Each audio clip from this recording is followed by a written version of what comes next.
En los días antiguos, cuando la tierra aún era joven y la humanidad apenas comenzaba a poblarla, algo ocurrió que cambiaría la historia del mundo para siempre. En los cielos, no todos los ángeles permanecieron leales al Altísimo. Algunos, llamados vigilantes, fueron enviados para observar, guiar y cuidar a los hombres. Eran poderosos, brillantes como el fuego, seres celestiales de gran autoridad. Pero al ver la belleza de las hijas de los hombres, su propósito se torció. El libro de Enoc relata que 200 de estos ángeles, liderados por un príncipe llamado Semiasás, descendieron al monte Hermón, y allí hicieron un juramento, que todos tomarían esposas humanas, sin importar el castigo. Así lo hicieron, y de esa unión prohibida nacieron gigantes, llamados en hebreo Nefilim, que significa los caídos o los derribadores. Eran colosales, violentos y llenos de hambre insaciable.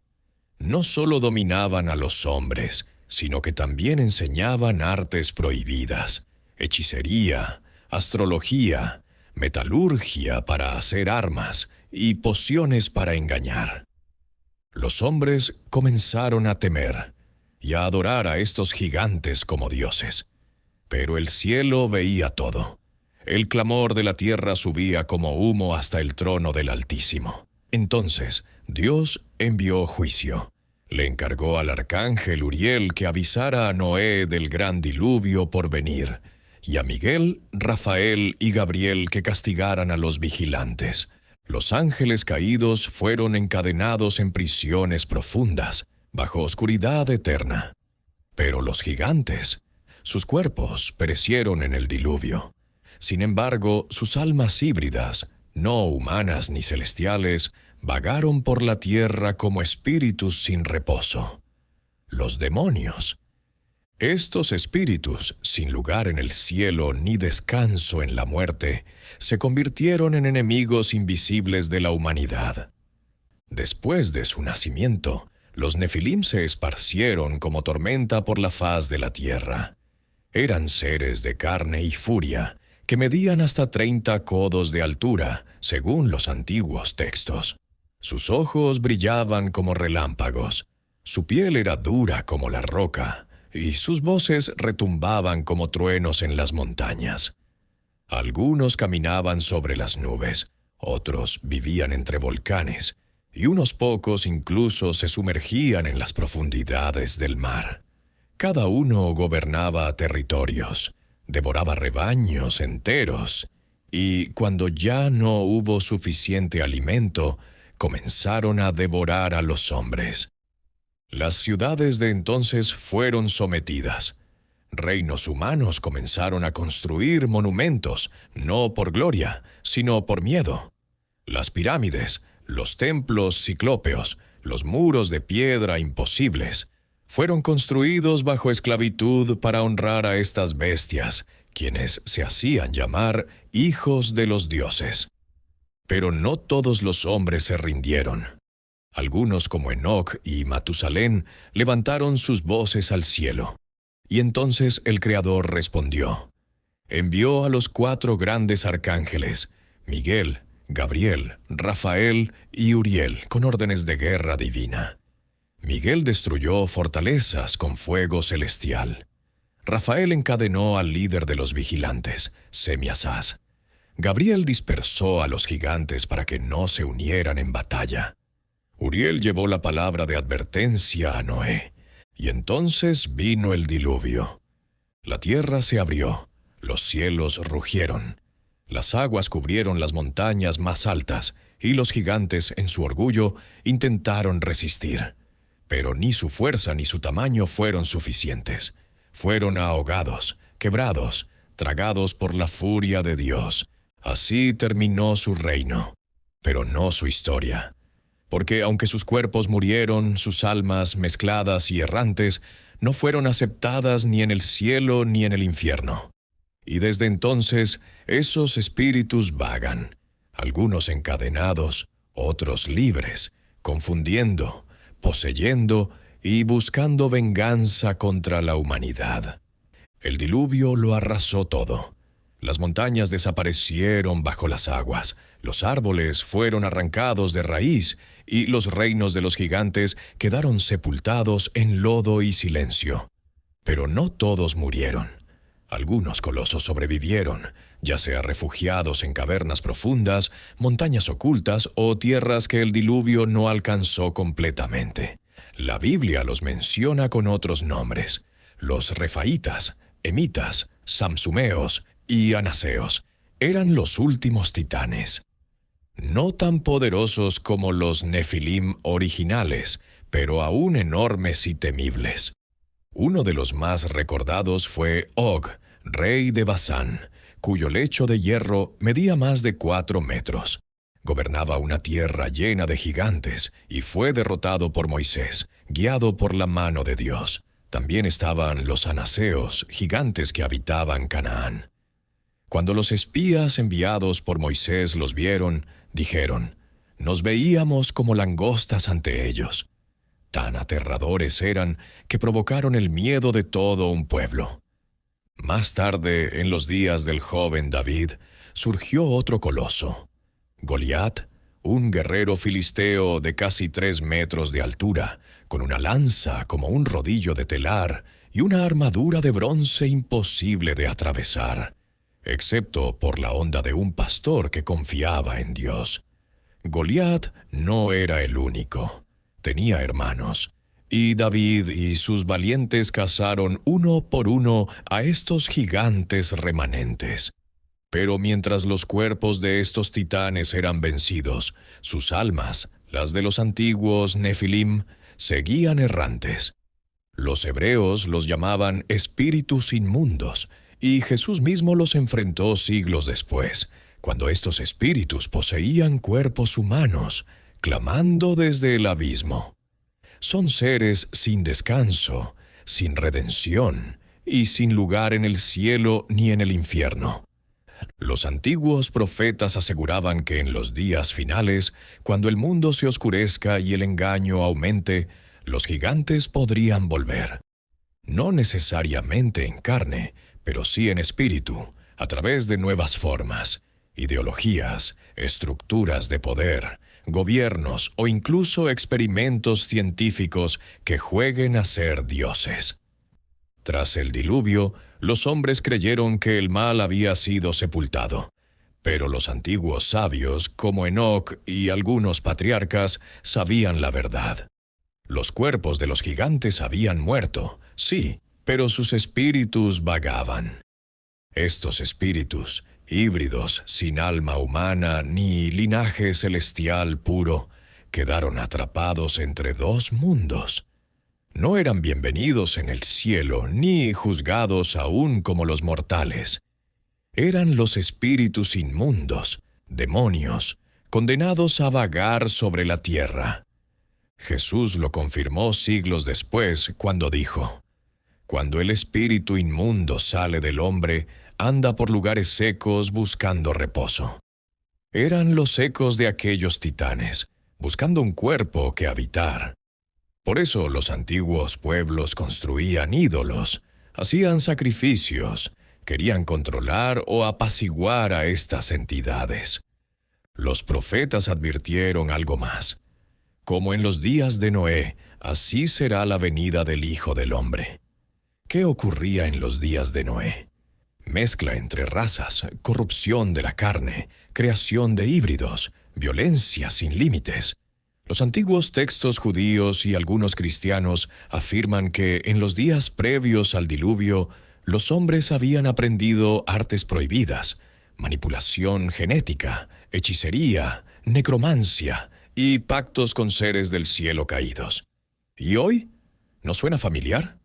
Manipulación de ADN, inteligencia artificial buscando crear superhumanos, tecnologías que desafían la vida y la muerte, portales cuánticos, máquinas que pretenden abrir dimensiones. Se dice que algunos gobiernos han excavado restos de gigantes en lugares secretos y que buscan, con ADN antiguo, recrear o revivir esa fuerza antigua. Otros aseguran que esos espíritus siguen actuando en las sombras, influyendo a líderes, controlando ideologías que preparan al mundo para el dominio de una figura, el anticristo. El regreso de los gigantes no tiene que ser físico. Puede ser espiritual, simbólico. Puede ser el regreso de su poder, de su rebelión, de su influencia. El mismo espíritu de arrogancia que tuvo Nimrod, el primer imperio que se alzó contra Dios, el mismo que tendrá la bestia final del Apocalipsis. En las visiones más temidas del Apocalipsis, Juan vio bestias que surgían del abismo, seres con poder sobre la tierra y las naciones, y una batalla final que pondría fin al dominio del mal. Pero pocos comprenden que, detrás de esas figuras simbólicas, se esconde el eco de los antiguos gigantes, los Nefilim, y sus descendencias espirituales.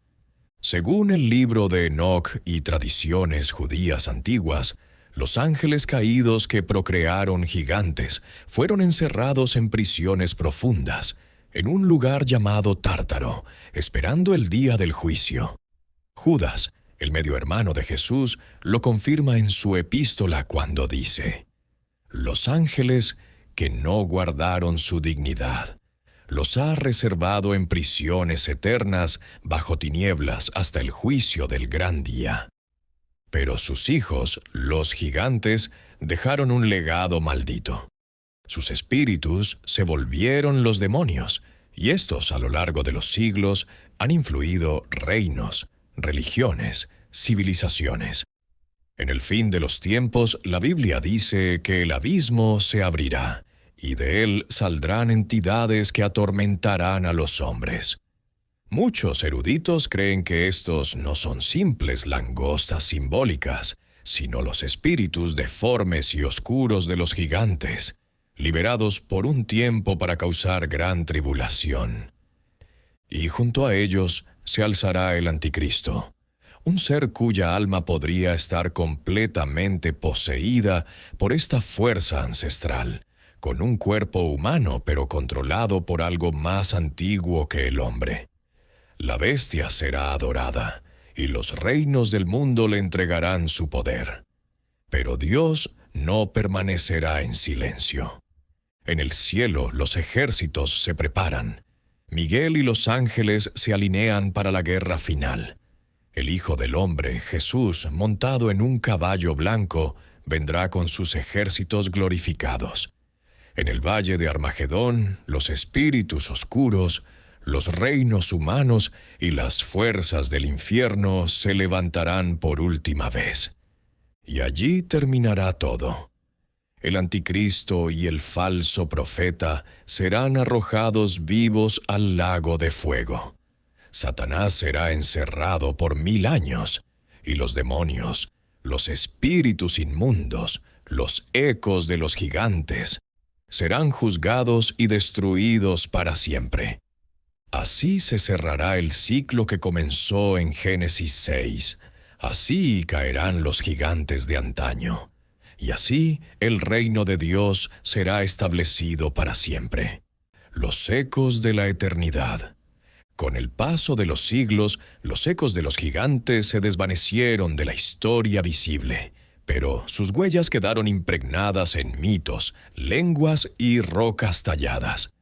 En lo profundo de las cavernas, en las leyendas quechuas de los gentiles y los antiguos relatos de los indios norteamericanos que hablaban de hombres rojos gigantes, quedaban sombras de su existencia. En África, los dogones contaban de seres estelares gigantescos que una vez caminaron entre ellos. En Sumeria, los Anunnaki eran descritos como titanes descendidos del cielo. ¿Podrían todos estos relatos dispersos estar hablando de los mismos seres? A medida que la humanidad avanzó, las preguntas persistieron. ¿Qué pasó con sus almas? Según textos apócrifos como el libro de Enoc, los espíritus de los gigantes, al no proceder directamente del cielo ni ser completamente humanos, quedaron errantes sobre la tierra como demonios, sedientos de cuerpos y energías humanas. No tenían un lugar ni en el cielo ni en el infierno, vagando entre los vivos. Esta idea resuena en muchas culturas que creen en entidades espirituales peligrosas, ligadas a gigantes primordiales caídos. Los gigantes, al parecer, no solo fueron cuerpos inmensos y poderosos, sino también portadores de una corrupción que marcó para siempre la historia del hombre. Su desaparición fue solo física. Su legado, su memoria, su influencia, aún resuena. Aunque los gigantes desaparecieron del mundo visible, no lo hicieron del pensamiento profético ni del temor de las civilizaciones. Algunos textos antiguos sugieren que en los últimos días volverán. Jesús mismo advirtió: como en los días de Noé, así será la venida del Hijo del Hombre. Mateo 24:37. En los días de Noé, los Nefilim caminaban sobre la tierra. ¿Podría esto significar un regreso literal? En algunas interpretaciones del Apocalipsis y los textos proféticos de Daniel, hay quienes ven figuras que podrían representar el resurgimiento de razas poderosas, seres híbridos o entidades caídas. Otros relacionan estos textos con la manipulación genética, la apertura de portales espirituales o la exploración de lo prohibido. Un intento moderno de reproducir la mezcla antinatural de ángeles caídos y humanidad. A nivel arqueológico hay hallazgos desconcertantes: cráneos elongados en Perú, esqueletos enormes en Norteamérica ocultados por museos, y megalitos imposibles construidos por civilizaciones que supuestamente no tenían la tecnología. Todo esto alimenta la idea de que los gigantes no son solo historia antigua, sino una amenaza latente. Además, hay quienes afirman que en lugares remotos, selvas inexploradas, montañas inaccesibles, cuevas profundas, aún podrían existir descendientes ocultos o criaturas conectadas con esta antigua línea de sangre. Los rumores de avistamientos en Afganistán, el Himalaya o incluso en zonas rurales de América Latina siguen apareciendo. Pero más allá del cuerpo, la pregunta más inquietante es espiritual. Si sus almas vagan aún, ¿podrían influir sobre los humanos? ¿Podrían estar detrás de movimientos de rebelión, de corrupción moral o de extrañas manifestaciones espirituales en estos tiempos? El tiempo avanza hacia su clímax. En las Escrituras, el Apocalipsis describe una batalla épica entre el bien y el mal. Si los gigantes fueron los hijos rebeldes de una mezcla prohibida, entonces su historia no ha terminado, porque sus espíritus, conocidos por algunos como demonios, aún tienen un papel en el desenlace final. Según el libro de Enoc, estos espíritus errantes de los Nefilim, al no pertenecer ni al cielo ni a la tierra, vagan sedientos de cuerpos donde habitar. En tiempos finales, como dice Apocalipsis 9, se abrirá el abismo, liberando seres caídos encerrados desde hace milenios. Serán ellos los antiguos titanes, deformados, furiosos, ansiosos por venganza. Juan, el apóstol, vio en visión a una bestia que subía del mar, con poder sobre naciones, acompañada por otra bestia que hacía descender fuego del cielo. Fuerzas sobrenaturales engañaban a la humanidad. Es posible que estas entidades no sean simbólicas, sino remanentes de aquel tiempo olvidado. Bestias híbridas, gobernantes oscuros, portadores de la rebelión original. Pero no están solos. Enfrente, el Cordero de Dios reúne a su ejército de fieles.